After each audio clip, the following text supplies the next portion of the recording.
So the United States is and remains the one indispensable nation. America must always lead on the world stage. No one else will. I believe in American exceptionalism with every fiber of my being. Herzlich willkommen zu Klagemauer TV, liebe Zuschauer. US-Regierung verletzt Menschenrechte. Das ist heute unser Thema im Studio Wiesbaden. Unmittelbar nach den Anschlägen am 11. September 2001 beauftragte US-Vizepräsident Cheney ganze Kohorten von Rechtswissenschaftlern in völliger Geheimhaltung, um juristische Rechtfertigungen für die Ausweitung der Regierungsmacht auszuarbeiten. Als Resultat durften zum ersten Mal in der Geschichte der USA Häftlinge psychisch und physisch gefoltert werden. Terrorverdächtige wurden entführt und ohne Erhebung einer Anklage auf unbestimmte Zeit festgehalten, und das nicht nur in Guantanamo. Neben Guantanamo und Bagram halten die USA in weiteren Internierungslagern und sogenannten Black Sites, das sind geheime Gefängnisse, weitere Terrorverdächtige gefangen. Dort sind die Gefangenen ohne Kontakt zu ihren Familien, Rechtsanwälten oder internationalen Organisationen wie dem Roten Kreuz. Ungeschminkt zeigt sich hier einmal mehr das wahre Gesicht der US-Regierung. Vordergründig spielt sie sich als weltweiter Bekämpfer von Folter und Menschenrechtsverletzungen auf. Aber hinten herum erarbeitet sie für sich die juristische Legitimation von Folter und Menschenrechtsverletzungen. Wie gut, dass diese Maske nun überall zu bröckeln beginnt. Helfen auch Sie mit, dass die Maske der USA weiter bröckelt und das wahre Gesicht zum Vorschein kommt, indem Sie von diesen Nachrichten in Ihrem Umfeld erzählen. Wir freuen uns, wenn Sie auch bei unserer nächsten Sendung wieder mit dabei sind. Auf Wiedersehen. With more than 2 million people currently incarcerated, the United States trumps China, Russia, and the rest of the world in the number of prisoners doing time. About half of those in U.S. jails are in for nonviolent offenses. Since 1990, America's private prison population has increased 1,600%. The war on drugs, mandatory sentencing, and a broken immigration policy have forced more people into prison. My expertise, as you know, is CIA, Marine Corps, 3 CIA secret wars. I had a position in the National Security Council in 1975 as the chief of the Angola task force running the secret war in Angola. It was the 3rd CIA secret war I was part of. The National Security law creating the National Security Council and the CIA, as you know, was passed in 1947. The CIA was given this charter to perform such other duties and function as might be necessary to the national security interests, and given a vague authority to protect its sources and methods.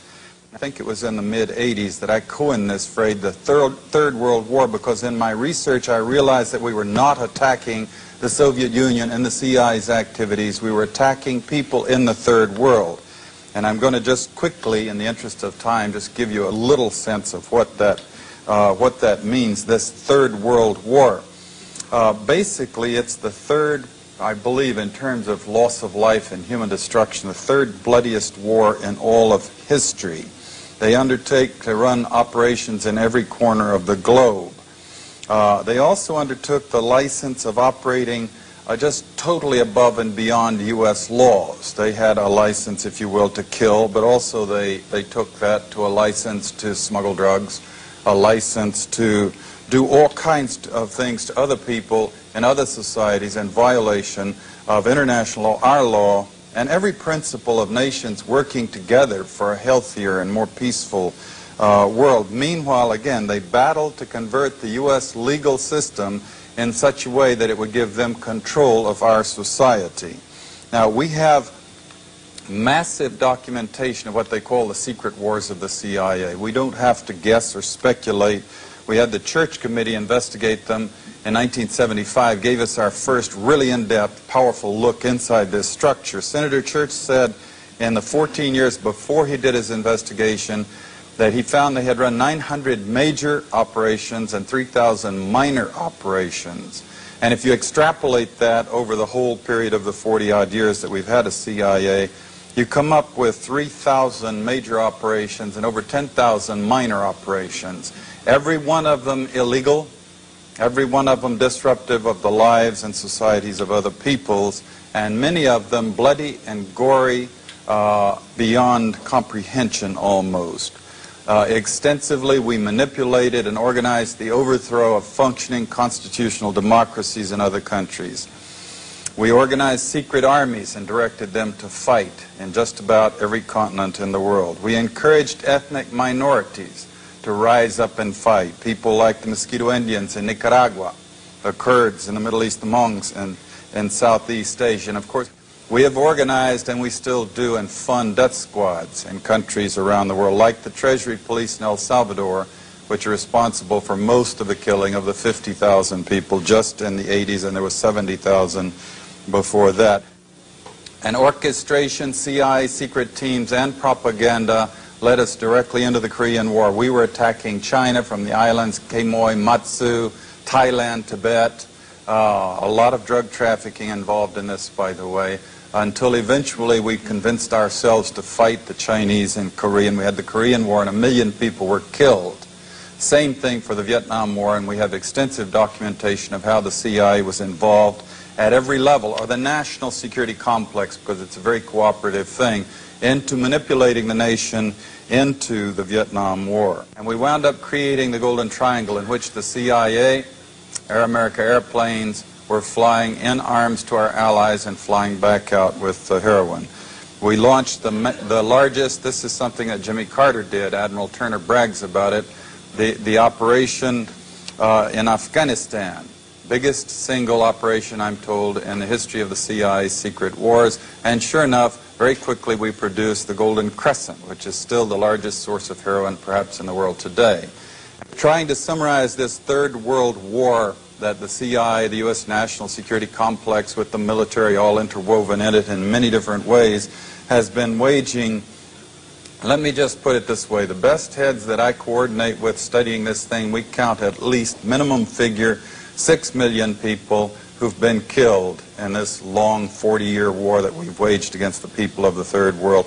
These are not Soviets. We have not been parachuting teams into the Soviet Union to kill and hurt and maim people, especially not since 1954, when they developed actually a capability of dropping atomic weapons on the United States. They aren't British, French, Swedes, Swiss, Belgians. We don't do bloody, gory operations in the countries of Europe. These are all people of the Third World. They're people of countries like the Congo, Vietnam, Kampuchea, Indonesia, Nicaragua, where conspicuously they nor their governments do not have the capability of doing any physical hurt to the United States. They don't have ICBMs. They don't have armies or navies. They could not hurt us if they wanted to. There has rarely been any evidence that they really wanted to, and that in fact is perhaps the whole point. If they had had ICBMs, we probably wouldn't have done the things to them for fear of retaliation. Cheap shots, if you will, killing people of other countries of the world who cannot defend themselves under the guise of secrecy and under the rubric of national security. So the United States is and remains the one indispensable nation. America must always lead on the world stage. No one else will.